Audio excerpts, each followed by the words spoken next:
Qəhrəman qazilərimizdən 2 nəfəri qarşımdadır. Onlardan müsahib olacağım. Biri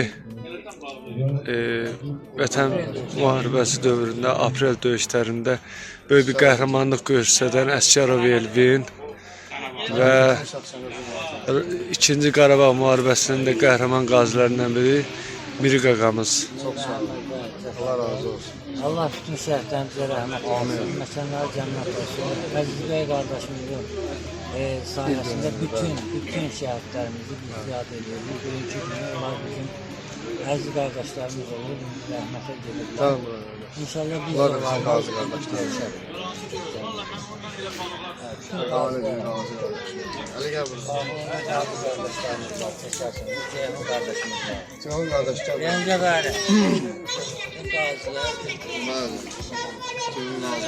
Tanıyıram. Bunların o qardaşı, bunlar ikisini tanıyıram. İndi o qardaşı da bugün amin.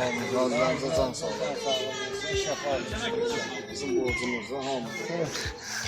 Allah sizə var olasın, əziz qardaşlarım. Söz xətrimə deyirəm, şükür Allah çalışmışam hər zaman sizə xidmət edirəm. Nə dərəcədə sizin ürəyinizə oxşamışam. Haqqı danılmazdır, haqqınızı halal edin. Bütün dəvlətimiz Qədrimizi bilirlər bizim. Ha, qədrini desin. Mən də bu günləri duyacaq eləyər. Şəhətlərimiz siz qazılar. Mən heç kim yox, sadə bir vətəndaşım. Bu günlərini sadə vətəndaşım. Duyacaq olmam sizlərə və şəhətlərə. Sağ olun. Sağ olun. Şəhidin tanrına qiymət verən bizim üçün dəyərli. Sağ olun.